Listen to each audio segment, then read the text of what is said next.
The stagecoach lurched to a stop in front of the weathered timber hotel, and Eleanor Sutton stepped down into the dusty main street of Silver Reef, Utah Territory, clutching her leather portfolio against her chest as if it contained all her worldly dreams, which in many ways it did.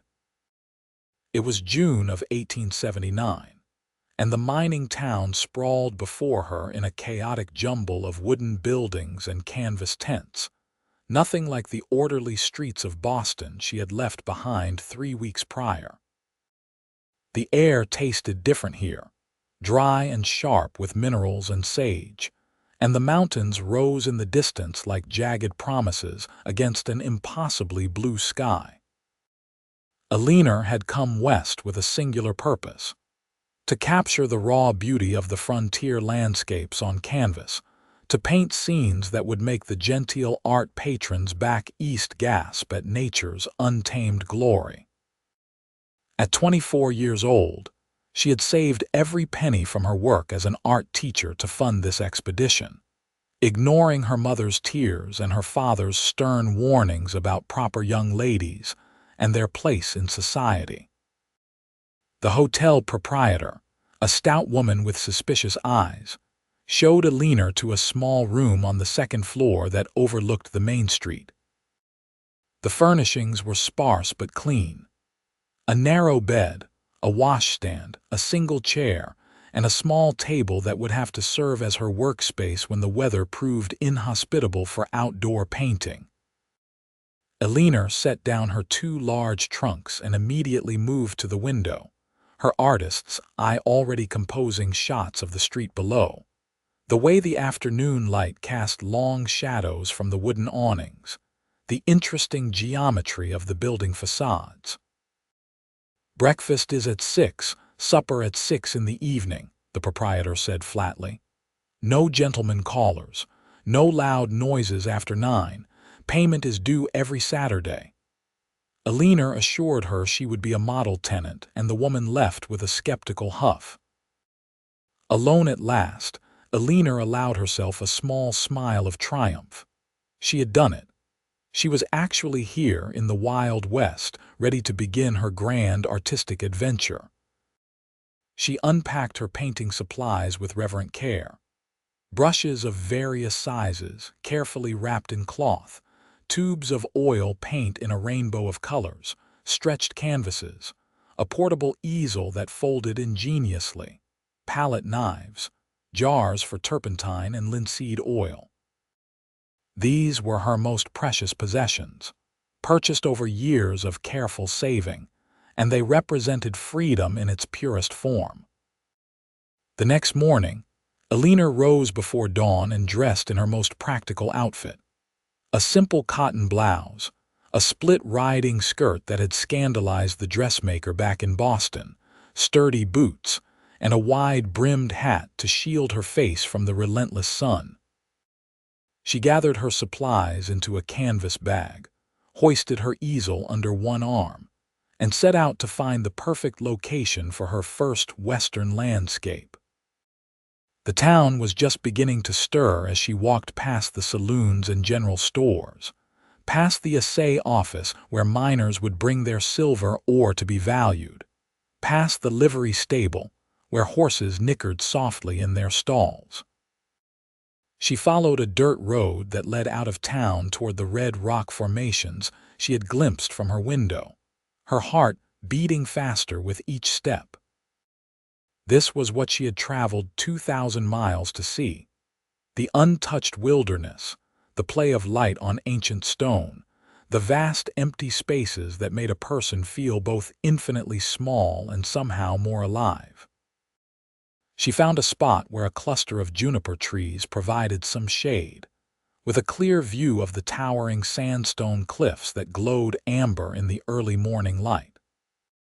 Setting up her easel, she began to sketch the basic composition with charcoal, losing herself in the familiar rhythm of observation and translation, the way her hand moved across the canvas in response to what her eyes perceived.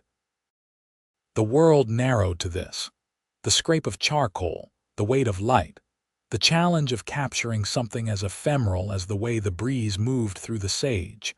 She had been working for perhaps 2 hours when she heard the sound of hoofbeats approaching. Eleanor looked up to see a rider coming toward her across the scrubland, moving at an easy lope. As he drew closer, she could make out more details. A tall man on a paint horse, wearing dusty leather chaps over denim trousers, a faded blue shirt, a worn hat pulled low against the sun. He reined in about 20 feet away, and his horse tossed its head, clearly not winded by the ride. "Morning," he said, touching the brim of his hat. His voice was deep and measured, with a slight drawl that spoke of years under the western sky. "Good morning," Eleanor replied, straightening from her easel and trying not to feel self-conscious about being found alone in the wilderness with her paints and her Eastern ways. The cowboy swung down from his saddle with an easy grace, and Eleanor noted that he was young, probably not more than 26 or 27, with sun-weathered skin and eyes that were an unusual shade of gray-green, like sage after rain. He had a few days' worth of stubble on his jaw and moved with the unhurried confidence of a man completely at home in his environment. "You are pretty far from town," he observed, not accusatory, just stating a fact. "This country can be dangerous for folks who do not know it." "I am painting," Eleanor said, gesturing to her easel as if this explained everything. "I came from Boston to capture the western landscapes." He walked closer, careful to approach from the side so as not to disturb her light, and studied her work with surprising attention. Eleanor found herself holding her breath, waiting for his assessment.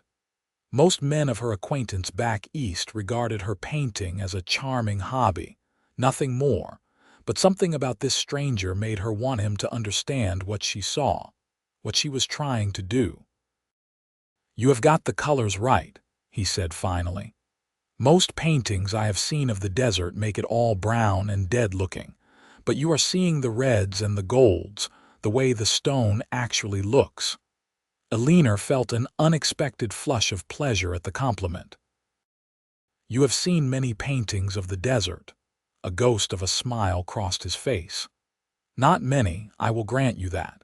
But there was a fellow came through last year, set himself up much like you are doing, and he made everything look like mud.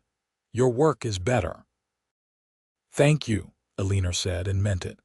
"I am Eleanor Sutton." "Xander Pierce," he replied, extending his hand. She shook it, noting the calluses on his palm, the strength in his grip that was somehow gentle at the same time. "I work for the Double Bar Ranch about 5 miles south of here.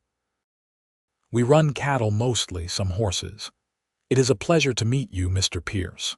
"Just Xander," he said. "Or Pierce if you are feeling formal, but Mr. makes me feel like my father, and that is not a feeling I am fond of." There was a story there, Eleanor sensed, but she did not pry. Instead, she asked, "Do you often ride out this way?" "I am checking the fence lines, making sure we have not lost any calves to coyotes or rustlers. This is all open range, but we try to keep an eye on our stock." He glanced at the sun, judging the time by its position with the ease of long practice. "I should let you get back to your work. But Miss Sutton, I would feel better if you would stay closer to town, or at least let someone know where you are going when you head out like this." "I can take care of myself," Eleanor said, a bit more sharply than she intended. She had not come all this way to be told she needed minding. Xander held up his hands in a peaceable gesture. "I am sure you can, but knowing how to handle yourself in Boston is different from knowing the desert. We have rattlesnakes out here big as a man's arm, mountain lions, flash floods that can come up in minutes even when there is not a cloud in the sky. I am not trying to tell you your business, just offering some friendly advice." Eleanor softened slightly. He had a point, and he was offering help, not condescension. "I appreciate your concern. I will be more careful." He nodded, satisfied, and swung back into his saddle with that same fluid motion. I ride this way most mornings. If you are going to be out painting, I will keep an eye out for you. Before she could decide whether to be grateful or annoyed by this pronouncement, he had touched his hat brim again and ridden off, his horse kicking up small puffs of red dust that hung in the still air. Eleanor watched him go, noting despite herself the way he sat his horse, the line of his shoulders, the easy rhythm of the ride. Then she shook her head and turned back to her canvas. She had not come west to be distracted by cowboys, no matter how courteous or observant about color they might be. But as she mixed her paints and began to lay in the first washes of color, she found her thoughts drifting back to Xander Pierce. There had been something in his eyes when he looked at her painting, a genuine interest that went beyond mere politeness. And the way he had spoken about the land, with an intimacy born of years spent moving through it, suggested he saw things most people missed. She wondered what the desert looked like through his eyes, what details he noticed that she might overlook. The painting progressed well that first day. By early afternoon, when the heat became oppressive and the light too harsh for the effects she wanted, Eleanor packed up her supplies and made her way back to town. She spent the evening in her room, making small studies in her sketchbook, capturing impressions of the day. The shape of the cliffs, the pattern of shadows on the sand, the way the juniper trees twisted and bent. And on one page, almost without meaning to, she found herself sketching the outline of a man on horseback, trying to capture the particular way Xander Pierce had sat in the saddle, the angle of his hat, the line of his profile against the sky. The next morning, she returned to the same spot, telling herself it was because the light had been perfect, the composition exactly what she needed. It had nothing to do with hoping she might see the cowboy again. She worked for 3 hours without interruption, building up layers of color, trying to capture the way the desert seemed to vibrate with heat and light. She was so absorbed in the work that she did not hear the approach of hoofbeats until Xander was nearly upon her.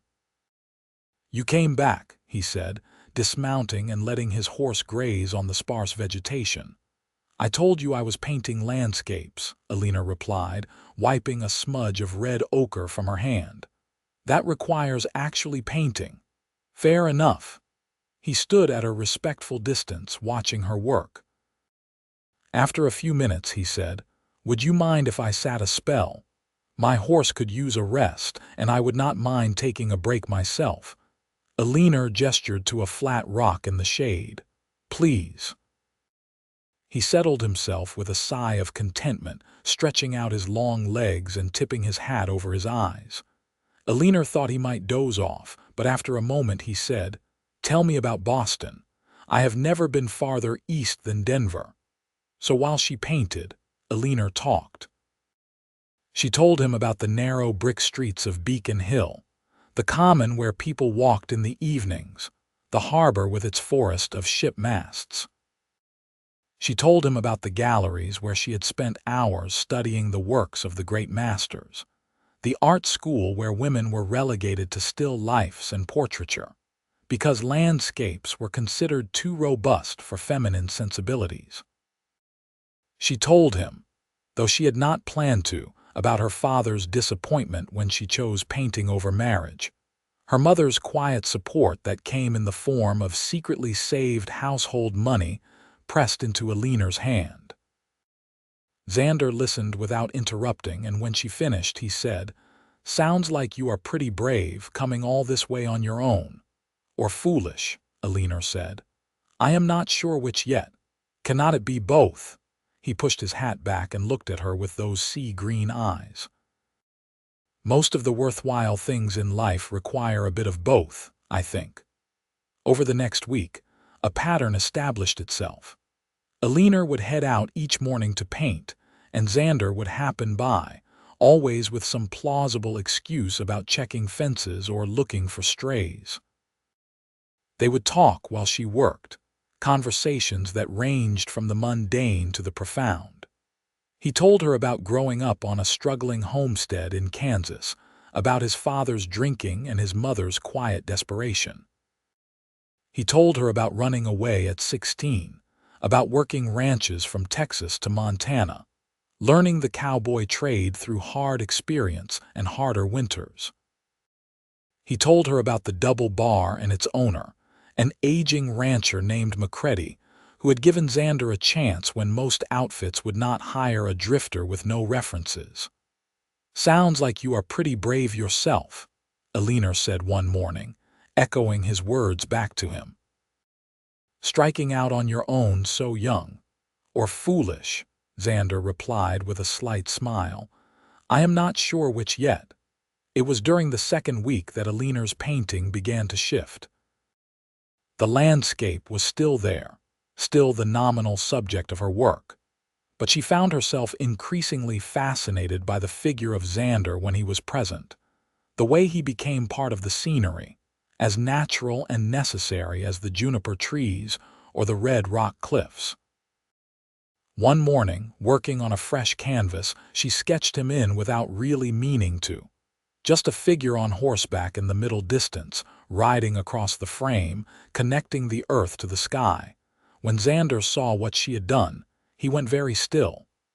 "You put me in your painting." "I hope you do not mind," Eleanor said, suddenly uncertain. "You can be anonymous. No one will know it is you specifically." "I do not mind," he said quietly. "I just never thought of myself as the kind of thing worth painting." "Everything is worth painting if you look at it the right way," Eleanor replied. "And you belong in this landscape. You are part of it in a way I will never be, no matter how long I stay or how many paintings I make." He looked at her for a long moment, something shifting in his expression that she could not quite name. "How long are you planning to stay?" "I do not know," Eleanor admitted. "I have enough money saved for 3 months, maybe 4 if I am careful. After that, I suppose I will have to go back and figure out how to sell some paintings." 3 months, Xander said, and she could not tell if he thought that was a long time or far too short. As June melted into July, the heat became intense, shimmering up from the rocks in visible waves. Eleanor adjusted her schedule, painting in the early morning and late afternoon, taking refuge in her hotel room during the brutal midday hours. She filled canvas after canvas with the desert's changing moods. The pink flush of dawn, the gold of late afternoon, the purple shadows that gathered in the canyons at dusk. And increasingly, she filled her sketchbooks with studies of Xander. His hands as he rolled a cigarette, the line of his jaw, the way he sat with his back against a rock, utterly relaxed in his body in a way Eleanor envied. One evening, as she was working on a painting back in her hotel room, there was a knock at the door. Eleanor opened it to find Xander standing in the hallway, hat in hand, looking distinctly uncomfortable in the enclosed space. "I am sorry to bother you," he said. "But there is a dance tomorrow night at the church hall, and I was wondering if you might like to go. With me, I mean, if you do not have other plans." Eleanor felt her heart do a strange little skip. "A dance?" "I know it is not fancy like what you are probably used to, but it is what we have for entertainment around here. There will be music, some food, a chance to meet folks." He was studying his hat brim with intense focus, not meeting her eyes. "You do not have to if you would rather not." "I would like that," Eleanor heard herself say. "I would like that very much." The smile that broke across Xander's face was worth every mile she had traveled to get here. The next evening, Eleanor dressed with more care than she had since arriving in Silver Reef, choosing her nicest dress, a dove gray silk with black trim that was years out of fashion but still flattering. She pinned up her dark hair and allowed herself a touch of rose salve on her lips. When Xander called for her, wearing clean trousers and a pressed white shirt that made his sun-browned skin seem even darker by contrast. She saw appreciation flash in his eyes. "You look beautiful," he said simply. "You clean up pretty well yourself," Eleanor replied, and was rewarded with that slight smile she had come to watch for. The church hall was crowded with what seemed like half the town and all the surrounding ranches. A small band consisting of a fiddle, a guitar, and an accordion was setting up in one corner, and tables laden with food lined the walls. Eleanor felt suddenly shy, aware that she was the outsider here, the Eastern girl with her strange occupation and her split riding skirts. But Xander kept a steady hand at the small of her back, steering her through the crowd, introducing her to people with a quiet pride that made her stand a little straighter. She met McCready, Xander's boss, a grizzled man in his 60s with kind eyes and a firm handshake. She met other cowboys from the double bar, including Xander's friend Rusty, a red-haired joker who immediately tried to embarrass Xander with stories from their early days working together. She met the wives and daughters of ranchers, some welcoming, some clearly skeptical of this strange woman who painted pictures instead of keeping house. When the music started, Xander led her onto the floor for a waltz. Eleanor had been taught to dance as part of her Eastern upbringing, but she quickly discovered that Xander had his own education, learned in rough mining camps and ranch bunkhouses. He was not polished, but he was confident, and he held her with a gentle firmness that made her feel safe as he guided her through the steps. "You are a good dancer," she said, surprised. "You sound like you did not expect that." "I suppose I thought cowboys just rode horses and herded cattle." "We do," Xander said, "but we also dance and sing and read books when we can get them. We are not all ignorant despite what your Boston friends might think." Eleanor flushed. "That is not what I meant. I am sorry if it came out that way." His expression softened. "I know. And I am sorry for being prickly. I just get tired sometimes of people assuming that because a man works with his hands, he has nothing in his head." "I would never assume that about you," Eleanor said. "You see things, Xander. You notice things. That takes intelligence and attention." They danced 2 more sets, and then Xander got pulled away by McCready for some ranch business, leaving Eleanor to accept an invitation from Rusty, who proved to be an enthusiastic if somewhat chaotic partner. After that came a series of other partners, ranchers and miners and townsmen, all curious about the lady painter from back east. Eleanor answered questions and smiled until her cheeks ached, all while keeping track of where Xander was in the room, who he was talking to, when he might be free again. It was nearly midnight when the dance wound down.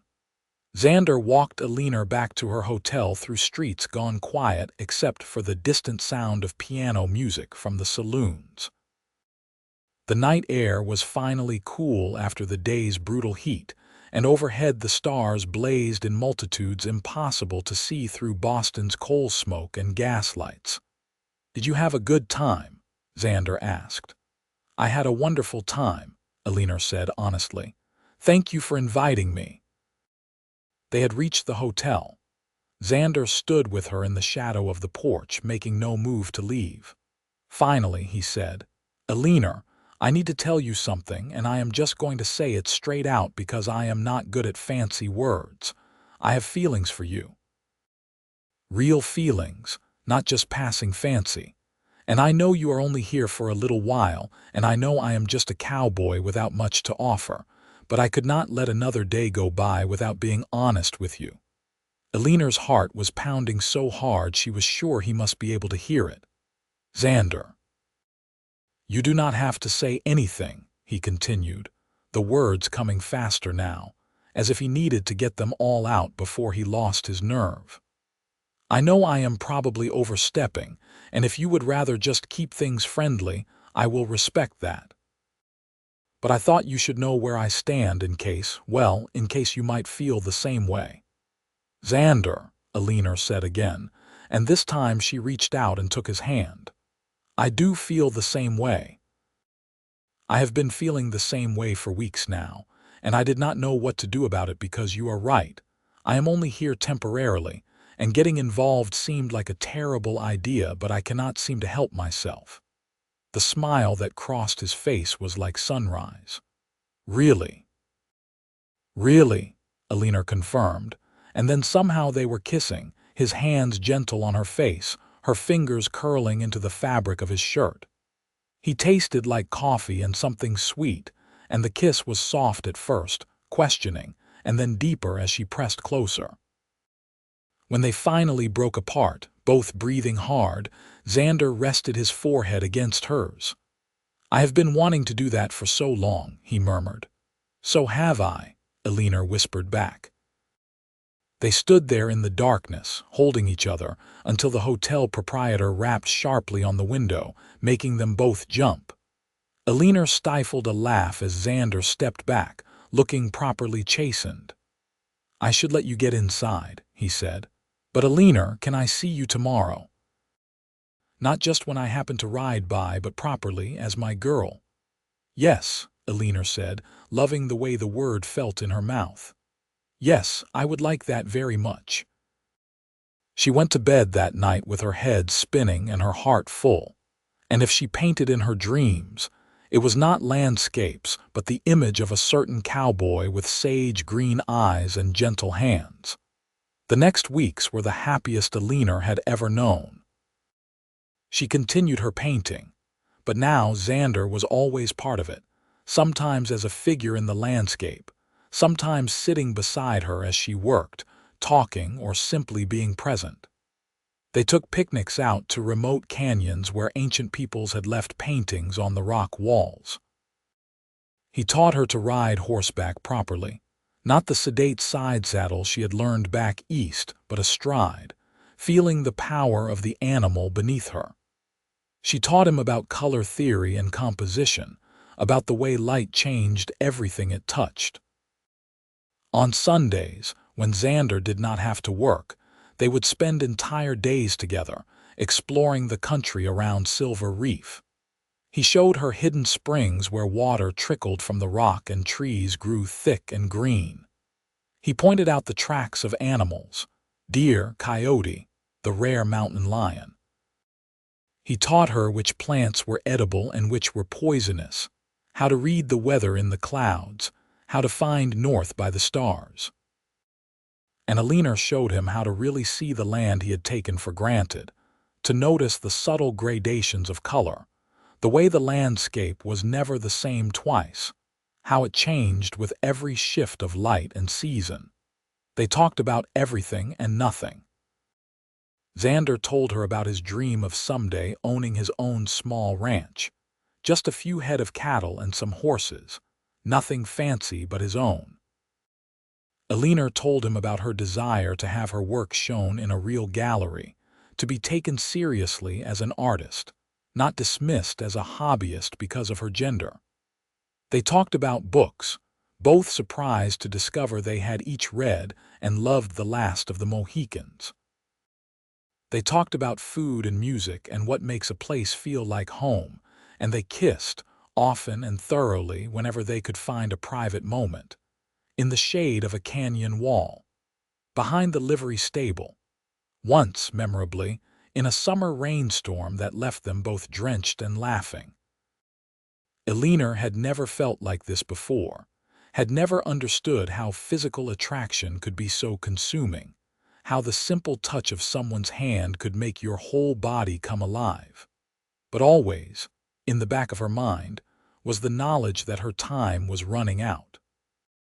July passed into August, and her carefully hoarded funds were dwindling.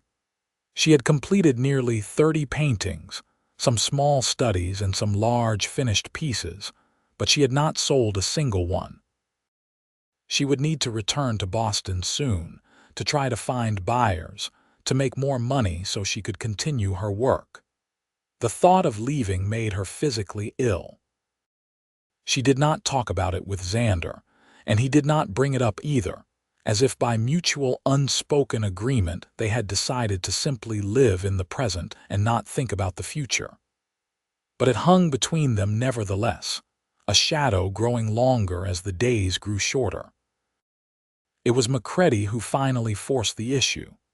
He stopped by one morning while Eleanor was painting and Xander was supposedly checking fence lines but was actually sitting with her, whittling a piece of wood into the rough shape of a horse. "Miss Sutton," the old rancher said, tipping his hat. "Might I have a word?" Eleanor set down her brush, suddenly nervous. "Of course." Macready glanced at Xander. "You too, boy. This concerns you both." They sat in the shade while Macready remained standing, hands hooked in his belt, looking uncomfortable. "I am just going to come out and say this plain.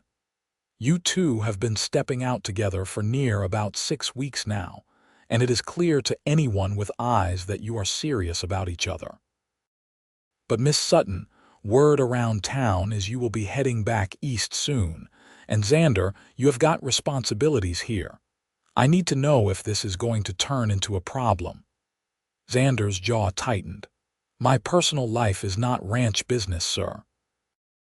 "It is when it affects your work," Macready said, not unkindly.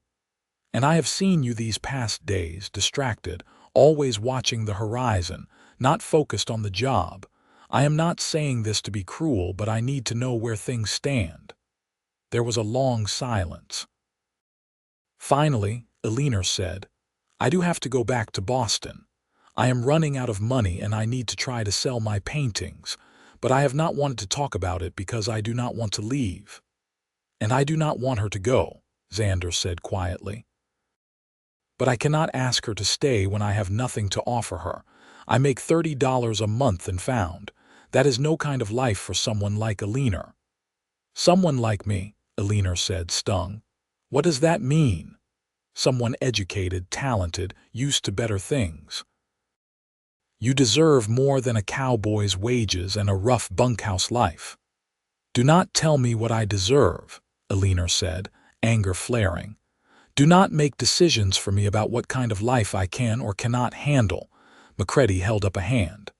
"Now just hold on, both of you. This is exactly the kind of thing that needs to be talked about, not festering." He looked at Eleanor. "Miss Sutton, can I see some of your paintings?"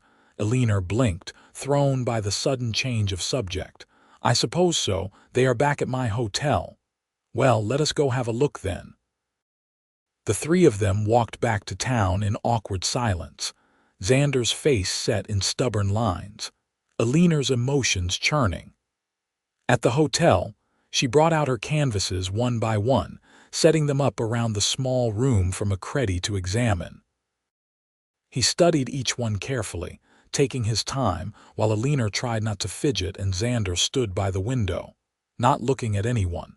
Finally, Macready straightened up. "Miss Sutton, I am no art expert, but these are mighty fine paintings, and I have an idea if you will hear me out." "I am listening," Eleanor said cautiously. "Silver Reef is a growing town. We have got money coming in from the mines, people wanting to put down roots, build nice houses, make this place into something permanent. And you know what people with money like? Art on their walls. Makes them feel civilized, cultured. Now, I am betting most of them do not know good art from bad, but they know they like pictures of the country they are living in, especially when those pictures are painted this well." Eleanor felt her heart begin to beat faster. "What are you suggesting?" "I am suggesting you set up a little show, right here in Silver Reef. Hang your paintings in the hotel dining room or rent space in one of the storefronts. Invite people to come look, set prices, see what sells. And if that goes well, maybe you think about staying longer, setting yourself up as the local artist. I bet you could make a decent living once word gets around." "But I need to get my work seen in real galleries," Eleanor protested. "In Boston or New York, places where serious collectors are." "Maybe eventually," Macready agreed. But for right now, you need money to keep painting, and you could make that money here. And besides," he glanced at Xander, "seems to me you might have other reasons to consider staying." Xander finally spoke, his voice rough. "Do not stay for me, Eleanor. Stay if it is what you want for yourself, but not because you feel obligated." "I never said I felt obligated," Eleanor shot back. "But I also will not stay if you do not want me here." "Not want you here." Xander crossed the room in 2 strides, taking her hands. "Eleanor, I want you here more than I have ever wanted anything in my life. But I do not want you to give up your dreams for me. I could not live with myself if you did that." "What if my dreams have changed?" Eleanor said softly. "What if I have realized that painting these landscapes matters more to me than showing them in some fancy Boston gallery? What if I want to stay here and make a life in this place, because this is where I feel like I finally belong?" "And what about me?" Xander asked. "Am I part of that dream?" "You are the most important part," Eleanor said, and kissed him, not caring that Macready was standing right there watching. The old rancher cleared his throat. "Well then, seems like you two have some things figured out. Miss Sutton, you think about my idea. And Xander, get your head on straight and get back to work. I need you focused, especially now that we are coming up on fall roundup." After Macready left, Eleanor and Xander stood holding each other, the future suddenly opening up in ways neither had dared to imagine. "Are you sure about this?" Xander asked. "Really sure, I am terrified," Eleanor admitted. "But yes, I am sure. I want to try to make this work here with you, if you want that too." "I want that more than anything," Xander said fiercely. "And I promise you, Eleanor, I will work hard. I will save every penny I can. Someday I will have that ranch I told you about, and I will build you a studio with big windows facing north, perfect light for painting. It might take years, but I swear to you I will do it." "We will do it together," Eleanor corrected. "That is what people do when they are building a life. They do it together." Over the next 2 weeks, Eleanor threw herself into organizing her first show. She rented a vacant storefront on the main street and spent days cleaning it, hanging her paintings on the walls in carefully considered arrangements. She designed handbills that Xander helped her distribute to every business in town. She set prices that seemed reasonable for the local market, though they were a fraction of what she might have asked back east. The night of the opening, she was so nervous she could barely eat. Xander, who had borrowed a suit coat for the occasion, kept assuring her that everything would be fine. But Eleanor could not shake the fear that no one would come, or worse, that they would come and laugh at her presumption. But people did come. Macready arrived first, with several of his rancher friends and their wives. Then came the mine owners, the merchants, the doctor, the lawyer, even the minister and his wife. They filled the small space, examining the paintings, exclaiming over the familiar landscapes rendered in oil and color. Eleanor stood in the corner, overwhelmed, answering questions and trying to be gracious when people asked about her technique or her inspiration. By the end of the evening, she had sold 8 paintings. 8. It was not a fortune, but it was more money than she had expected to make, and more importantly, she had received commissions for 5 more pieces, specific scenes that people wanted her to paint. A young couple wanted their ranch house painted at sunset. A mine owner wanted a large piece for his office showing the mountains where his claims were located. The hotel proprietor, of all people, wanted a painting of Silver Reef's Main Street to hang in the lobby. When the last guest had left and Eleanor counted her money, she found she had enough to pay for another 2 months of lodging and supplies, with commissions that would bring in more. It was not wealth, but it was a beginning. Xander swept her up in a hug that lifted her off her feet. "You did it." "I knew you could do it." "We did it," Eleanor corrected, laughing. "I could not have managed without your help." That night, walking back through the quiet streets, Xander said, "I have been thinking. I talked to Macready and he has agreed to let me take on some extra work training horses. It is something I am good at, and the ranchers around here always need good working animals. I can make extra money that way, save up faster for our own place." "Our place," Eleanor repeated, loving the sound of it. "Xander Pierce, are you asking me to marry you?" He stopped walking and turned to face her. "I guess I am. Though I am doing it all backwards without a ring or a proper plan. But yes, Eleanor Sutton, I am asking you to marry me. I know I am not much of a catch, and I know we have only known each other a few months, but I love you. I love your talent and your courage and the way you see beauty in everything. I love how you laugh and how you argue with me when you think I am wrong. I love you, and I want to spend the rest of my life with you, if you will have me." Eleanor felt tears streaming down her face, and she did not care. "Yes, yes, of course I will marry you. I love you too, Xander. I love your kindness and your strength and the way you see me as I really am, not as what other people think I should be. Yes, 1,000 times yes." He kissed her then, deep and long and sweet, there in the middle of the street under the blazing stars, and Eleanor knew with absolute certainty that she had made the right choice. This was where she belonged. This was home. They were married in late September, in a simple ceremony at the church with half the town in attendance. Eleanor wore a dress she had made herself from cream-colored silk, with lace at the collar and cuffs, and she carried a bouquet of wildflowers that Xander had picked that morning. Rusty served as Xander's best man, and the hotel proprietor, who had thawed considerably since Eleanor's successful art show, stood up as Eleanor's witness. Macready gave them a wedding present, a small parcel of land on the edge of his ranch property, 5 acres where they could build a house and start their own herd. "Consider it a loan against future work," he said gruffly. "Xander, you are the best hand I have got, and I do not want to lose you to some other outfit. This way you can work for me and build your own place at the same time." For their honeymoon, they took a week and rode out into the desert, camping under the stars, talking and making love and planning their future.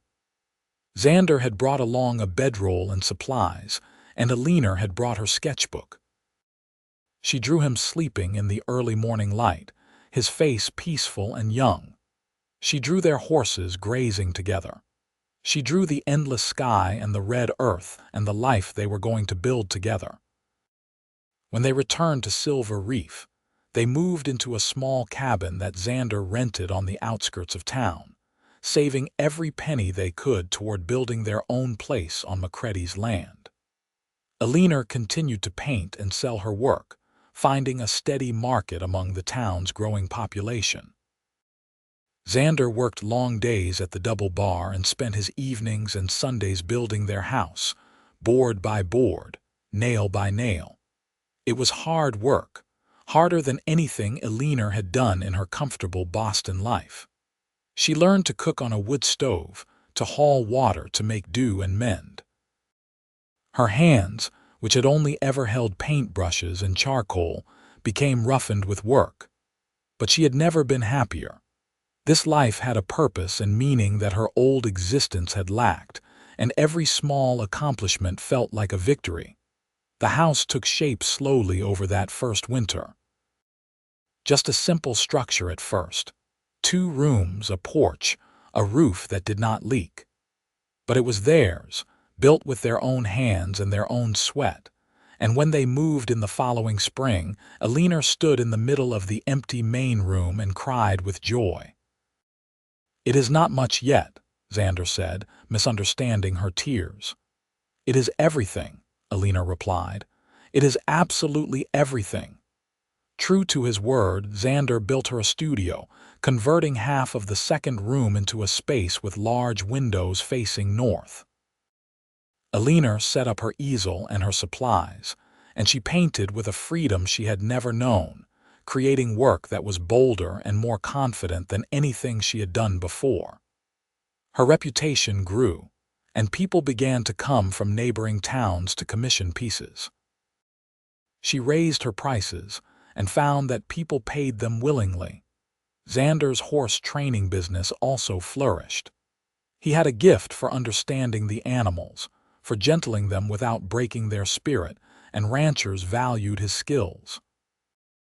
Between his wages from the double bar and the money from training, plus Eleanor's painting income, they began to save steadily. A year after their wedding, they bought their first cattle, 10 head, enough to start a small herd. Xander built a corral and a small barn, and they began the slow work of building their ranch. It was not the grand life Eleanor's parents had envisioned for her, but it was rich in all the ways that mattered. In the fall of 1881, Eleanor discovered she was pregnant. She told Xander one evening as they sat on their porch watching the sunset paint the sky in shades of rose and gold. He went very still, then wrapped his arms around her, his face buried in her hair. "Are you happy?" she asked, suddenly uncertain. "Happy does not even begin to cover it," he said, his voice thick with emotion. "A baby, our baby. Eleanor, you have given me everything, a home, a purpose, a future. And now this." Their son was born in May of 1882, a healthy boy with his father's gray-green eyes and his mother's dark hair. They named him Matthew, after Xander's grandfather, the one member of his family who had shown him kindness. Eleanor had never known love like this existed, the fierce, protective tenderness she felt for this tiny human they had created together. The first year of Matthew's life was exhausting and wonderful. Eleanor painted less, her time consumed by the demands of caring for an infant, but she found she did not mind as much as she thought she would. This was a different kind of creation, watching a small person grow and change day by day. And when she did paint, she found new subjects. Matthew sleeping in a shaft of sunlight, Xander holding his son with such gentleness it made her heart ache, the three of them becoming a family. When Matthew was 2 years old, Eleanor sold a painting to a collector from San Francisco who was passing through Utah territory on business. He was so impressed with her work that he asked if she had more pieces, and Eleanor showed him her portfolio of Western landscapes. He bought 3 paintings on the spot and asked if he could show her work to a gallery owner he knew in California. 6 months later, Eleanor received a letter from a San Francisco gallery offering to represent her work. They wanted to mount a show of her paintings, to introduce her to the California art market as a fresh voice capturing the authentic Western experience. It was everything she had once dreamed of, the recognition she had craved. She showed the letter to Xander that evening, her hands shaking slightly. He read it carefully, then looked up at her. "This is wonderful, Eleanor. This is what you always wanted." "It is," she agreed. "Or at least it is what I used to want. Now I am not so sure." "What do you mean?" Eleanor chose her words carefully. "I am proud of my work, and I am glad that someone thinks it is good enough to show in a real gallery. But the dream I had when I first came west, of being a famous artist shown in all the important galleries, that is not my dream anymore. My dream now is right here. This ranch, our family, my work documenting this place and this time. I do not need recognition from San Francisco to tell me that what I am doing matters." Xander took her hand. "You should do it anyway. Not because you need their approval, but because your work deserves to be seen by more people. And because I want everyone to know how talented my wife is." In the end, Eleanor agreed to the show, but on her own terms. She would not move to San Francisco or spend months traveling to promote her work. The gallery could show what she sent them, and if it sold, wonderful. If not, she would continue painting for herself and for the local market that had sustained her. She was not going to uproot the life she had built chasing after fame that might never come. The San Francisco show was a modest success. Several paintings sold, including one that was purchased by a museum, and the reviews were generally positive, though some critics found her work too raw, too unsentimental in its depiction of the Western landscape. Eleanor read the reviews with interest but not much concern. She knew what she had accomplished, and she did not need critics to validate it. The years passed in the way years do when you are building a life. The ranch grew, the herd expanded. Xander became known as one of the best horsemen in the territory, and his training services were in constant demand. Eleanor continued to paint, her work maturing and deepening, and she found that she had steady sales both locally and through the San Francisco Gallery. When Matthew was 5 years old, Eleanor became pregnant again. This time, she gave birth to twin girls in the spring of 1887, red-faced squalling bundles they named Sarah and Catherine. The house suddenly seemed very small and very loud, and Eleanor learned to paint with babies sleeping in a basket at her feet and a toddler playing nearby. Macready passed away in 1888, leaving the double bar to a nephew who had no interest in ranching and was happy to sell off parcels of the land. Xander and Eleanor scraped together their savings and managed to buy an additional 50 acres adjoining their property, giving them room to expand their operation. It was a stretch financially, but they made it work through a combination of hard labor and careful management. Matthew grew into a serious, thoughtful boy who loved horses as much as his father did. The twins were wild and fearless, always getting into mischief, keeping Eleanor constantly on her toes. The house was noisy and chaotic and full of love, and there were days when Eleanor was so tired she could barely stand, but she would not have traded it for anything. One evening in the summer of 1890, Eleanor and Xander sat on their porch after the children were finally asleep, watching the stars come out. They did not talk much anymore, comfortable enough with each other that silence was companionable rather than awkward. Eleanor was working on a small painting, trying to capture the particular quality of the twilight while Xander whittled, his hands never idle. "Do you ever regret it?" Xander asked suddenly. "Giving up your old life, staying here with me?" Eleanor set down her brush and looked at him.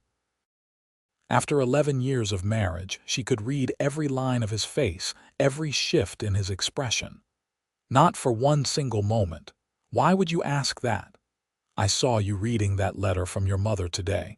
I know she still has not forgiven you for staying west, for marrying me." It was true. Eleanor's mother wrote dutiful letters several times a year, but they were cool and formal, full of news about people Eleanor no longer knew or cared about. Her father had stopped writing entirely after the first year, his disappointment apparently too great to overcome. It hurt, but Eleanor had made her peace with it. "My mother made her choices and I made mine," Eleanor said. "I chose you. I chose this life, and I would make the same choice 1,000 times over." Xander reached for her hand, and they sat together as the sky darkened and the first stars appeared. Eleanor thought about the girl she had been, stepping off the stagecoach in Silver Reef with her portfolio and her dreams, and she barely recognized her. That Eleanor had been brave but naive, full of romantic notions about the Western landscape and her place in it. This Eleanor, the one who had spent 11 years building a life in the desert, was someone harder and stronger and more certain of what mattered. She had come to paint landscapes, it was true, but she had found something far more valuable than artistic subjects. She had found home, purpose, love, and a partner who saw her exactly as she was and loved her for it. The cowboy had indeed become her favorite subject, but more importantly, he had become her future, and their life together was a greater masterpiece than anything she could ever paint. As if reading her thoughts, Xander said, "I love you, Eleanor Pierce. I loved you from the first moment I saw you with your easel and your paints, looking at the desert like it was the most beautiful thing you had ever seen. And I will love you until the day I die." "I love you too," Eleanor replied, "always and forever." The children grew as children do. Matthew became an excellent horseman, working alongside his father from the time he was old enough to sit a horse properly. The twins, despite Eleanor's best efforts at teaching them to paint, showed more interest in ranch work than art, and Eleanor learned to accept that her daughters would forge their own paths. By 1895, the ranch had grown to nearly 200 acres with a respectable herd of cattle and a thriving horse training operation. Xander had hired 2 hands to help with the work, young cowboys who lived in a bunkhouse he had built behind the main house. Eleanor had expanded her studio and was now teaching painting to several young women from Silver Reef, passing on her knowledge to the next generation. She still corresponded with the San Francisco Gallery, sending them new work several times a year, but she had also begun to focus more on documenting the changing landscape of Utah Territory.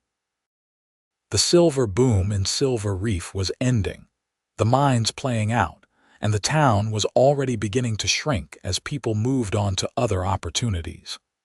Eleanor felt compelled to capture this moment in time before it disappeared entirely, to preserve and paint what would soon exist only in memory.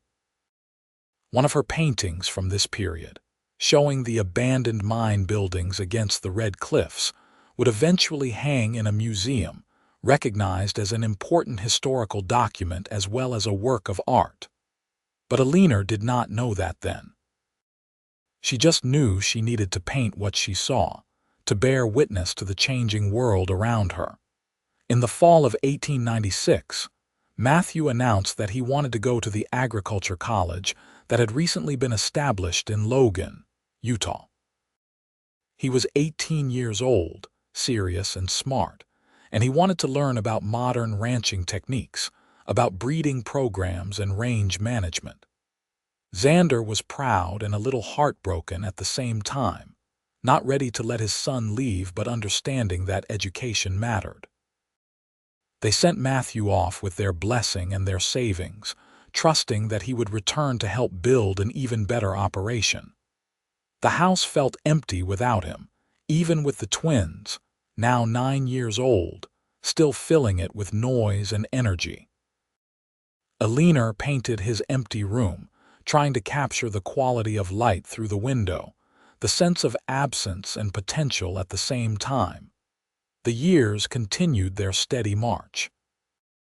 Matthew graduated from college and came home with new ideas and a sweetheart, a rancher's daughter from Cache Valley named Anna. They were married in 1899, and Matthew brought his bride back to the ranch, where Xander helped them build a house on the far end of the property. Eleanor gained a daughter-in-law and the prospect of grandchildren, and the future suddenly seemed full of possibility again. The twins grew into young women, both tall and strong and independent. Sarah eventually married a doctor from Cedar City and moved away, while Catherine shocked everyone by announcing she wanted to stay on the ranch and work alongside her father and brother. Eleanor painted her daughter on horseback, strong and capable, and felt a fierce pride that her child had the freedom to choose her own path. In the spring of 1901, Eleanor received word that her work would be included in a major exhibition in New York City, a retrospective of Western art. It was the kind of recognition she had once craved desperately, and now, at the age of 46, it came almost as an afterthought. She was pleased, certainly, and proud of what she had accomplished, but it did not define her anymore. She and Xander made the trip east together, leaving the ranch in Matthew and Catherine's capable hands. It was Eleanor's first time back to that part of the country in over 20 years, and she was struck by how alien it all seemed. The crowds, the noise, the narrow streets and tall buildings, it was like visiting a foreign country. She could barely remember the woman she had been when she lived here, could barely believe she had ever called this place home. The exhibition opening was grand and overwhelming. Critics praised her work for its authenticity and its skill, for capturing the true spirit of the Western landscape. People she had never met congratulated her, asked her questions, wanted to be associated with her success. And through it all, Xander stood beside her, quietly proud, his hand a steady presence at the small of her back. On their last night in New York, they went to visit Eleanor's parents. It had been more than 2 decades since she had seen them in person, and the reunion was awkward and formal.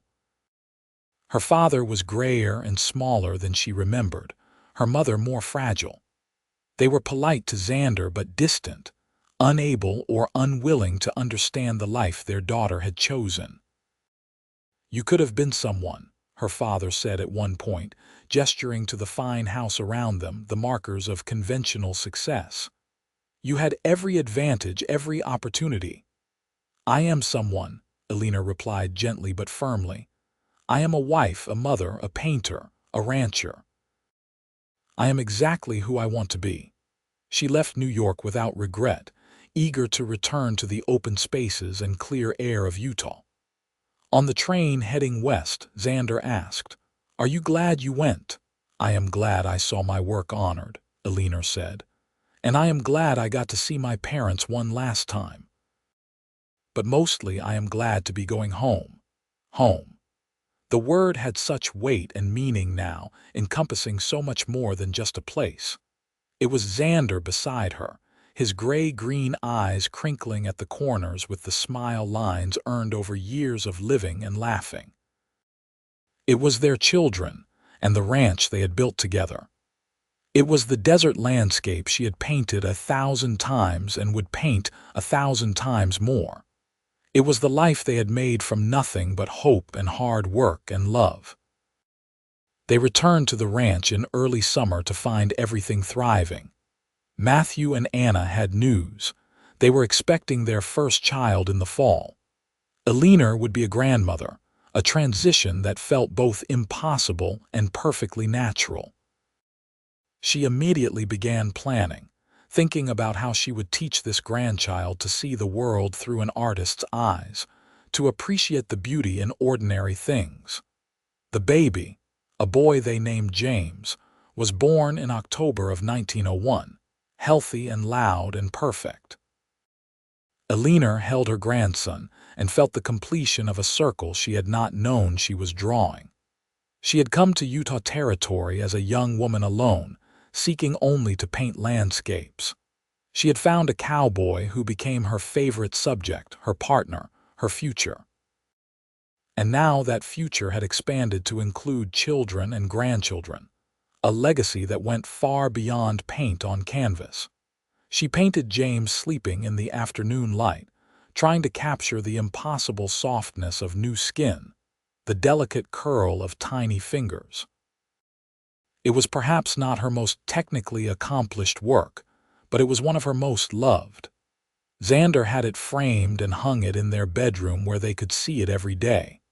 As the new century unfolded, the ranch continued to prosper.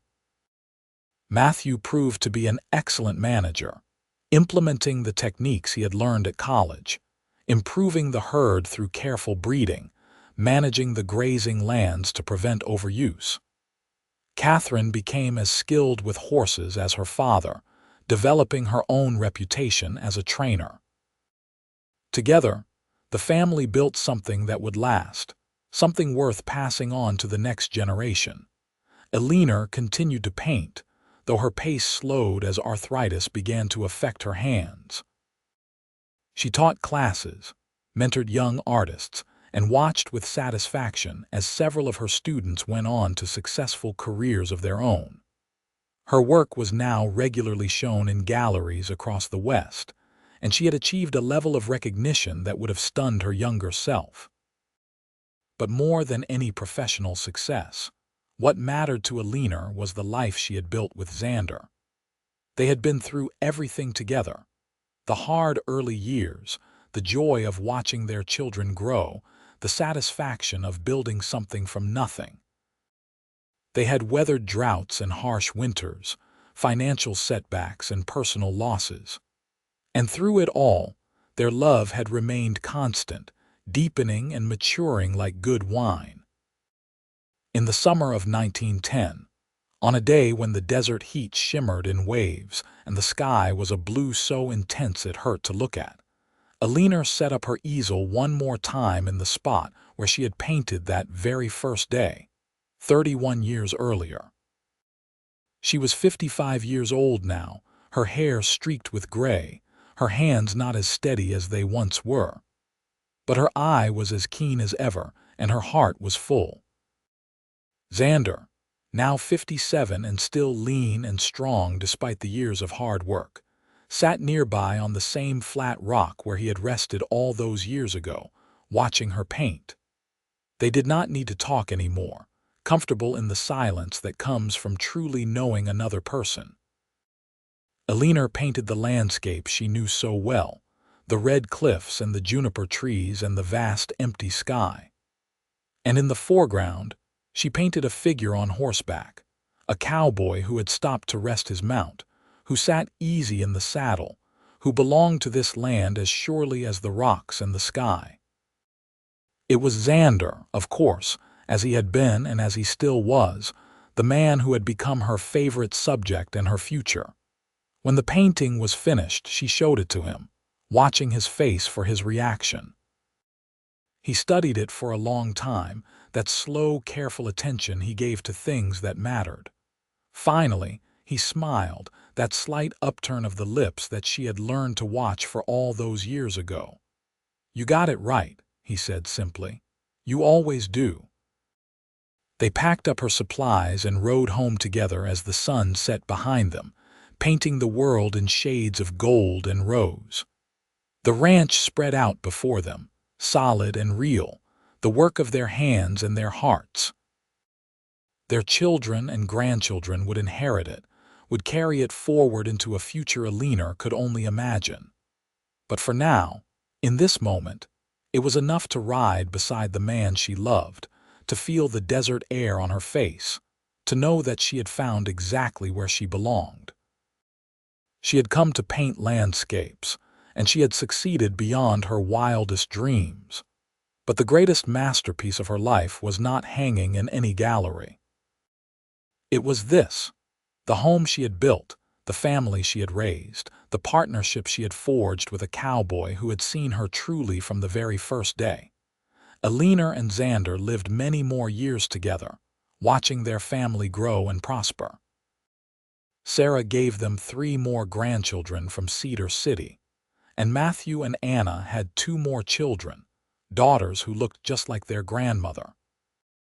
Catherine eventually married a neighboring rancher, a quiet man who appreciated her independence and her skill with horses, and they built their own place while remaining close to the family ranch.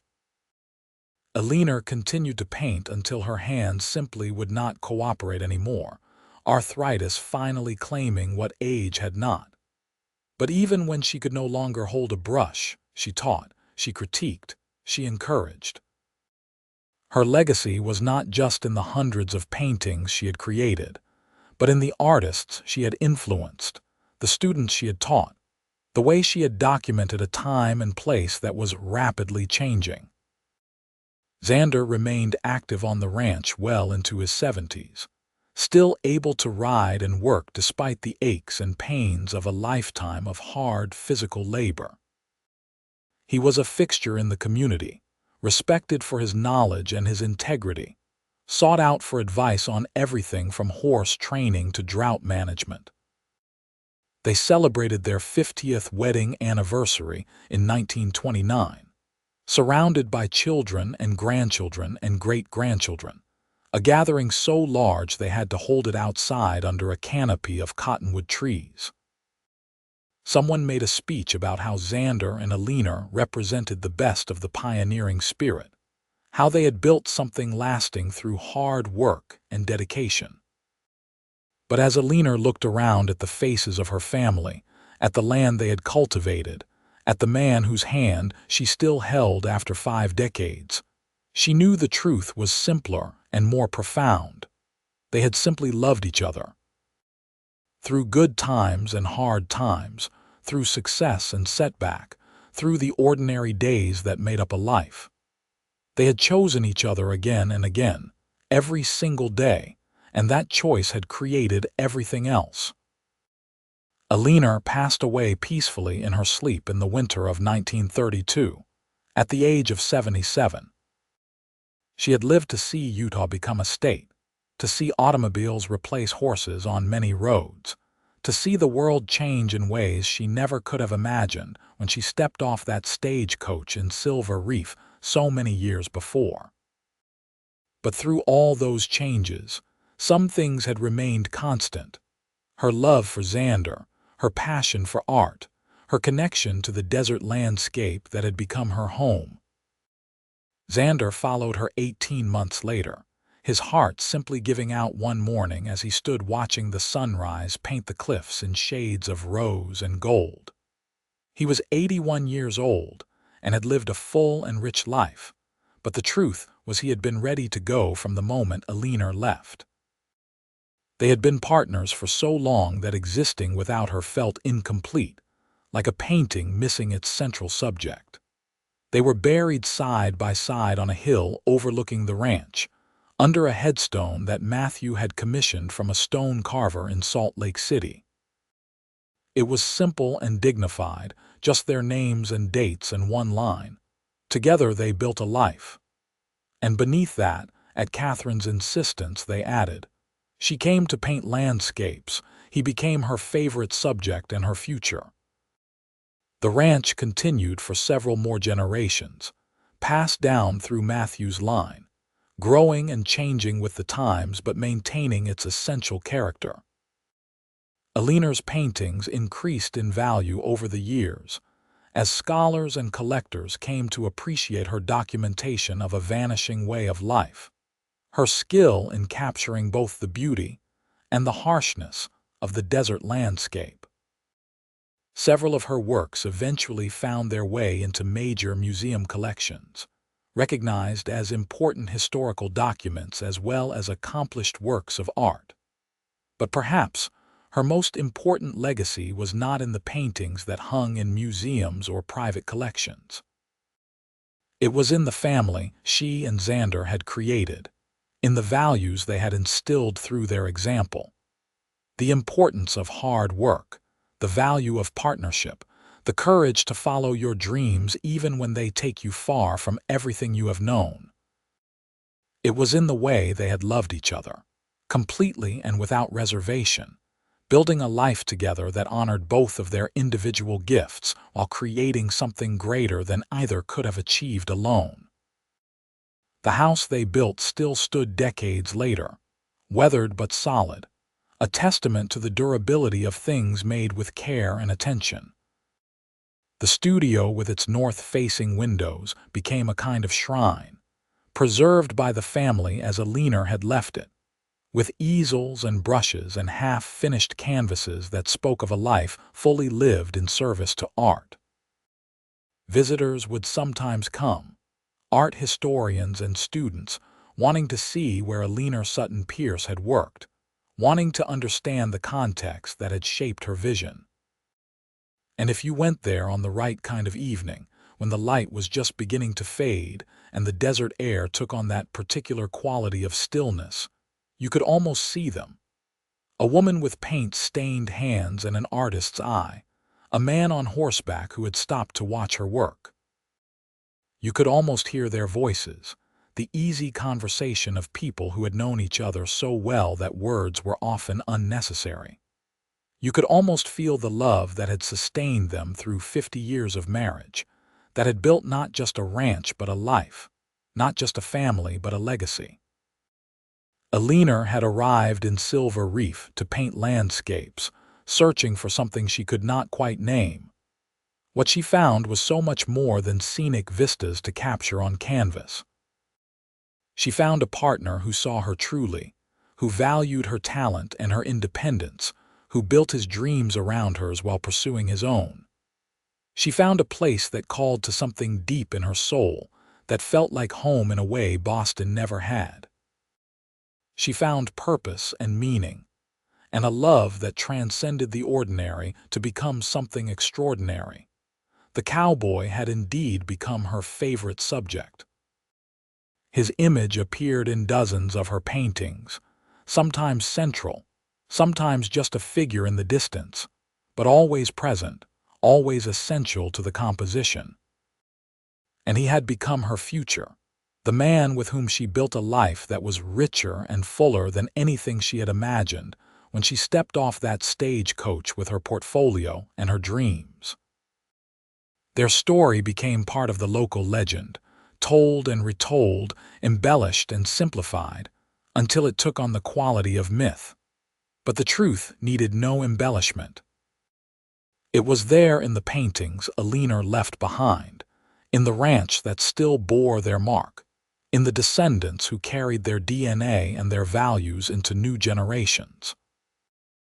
It was there in the simple fact that they had found each other across the vast gulf of different backgrounds and expectations, and they had chosen to stay, to build, to love. In the end, that was the greatest artwork Eleanor ever created, not the landscapes that hung in museums, but the life she built with Xander Pierce, cowboy, horseman, partner, love. It was a masterpiece that could not be captured on canvas, that existed in the realm of experience rather than image.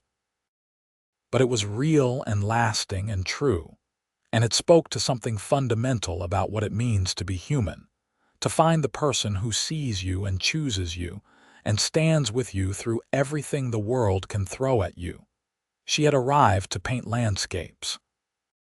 She had succeeded brilliantly in that endeavor. But her greatest success was in recognizing that the cowboy watching her work that first morning was not a distraction from her art, but an essential part of it, not a detour from her dreams but their fulfillment in ways she never could have anticipated. She had the wisdom to see that sometimes the best thing you can do is set aside the plan you arrived with and embrace the possibility standing right in front of you. And Xander, for his part, had recognized in Eleanor something rare and precious. A woman who saw the world differently, who had the courage to pursue her vision even when it meant leaving everything familiar behind. He had loved her not despite her independence and ambition, but because of them, and he had spent 50 years proving that love could be both romantic and practical, both passionate and sustaining. Their love story was not one of grand gestures or dramatic declarations. It was built on small moments. A shared glance across a crowded room, a hand reached out in support, a quiet evening spent in companionable silence. It was built on showing up day after day, doing the work, making the choice to stay and build and love. And in those ordinary moments, repeated over decades, something extraordinary emerged. The landscape Eleanor had come to paint became the backdrop for a far greater story than she had planned to tell. The red cliffs and vast skies, the harsh beauty of the desert, the endless horizon, these were not just subjects for her art but the setting for her life. And in that life, in that place, with that man, she found everything she had been seeking and more besides. She found home. She found purpose. She found love that lasted a lifetime and beyond. And when the final accounting was made, when her paintings were cataloged and her legacy assessed, what mattered most was not the acclaim or the recognition but this simple truth. She had loved and been loved in return. She had created art that mattered and a life that mattered more. She had arrived alone with her paints and her dreams, and she had built a family, a home, a future that extended far beyond her own lifetime. The cowboy had become her favorite subject and her future, and in doing so, he had helped her become the artist and the woman she was meant to be. Together they had created something beautiful and lasting, something that could not be reduced to paint on canvas, but that lived on in the land they had cultivated, the children they had raised, the love they had shared. It was a good life, a full life, a life well lived. And if Eleanor could have chosen differently, knowing everything she came to know, she would have chosen exactly the same path. She would have stepped off that stagecoach in Silver Reef, set up her easel in the desert, and waited for the cowboy to ride by. Because in that moment, in that choice, her true future began, and it was more beautiful than any landscape she ever painted.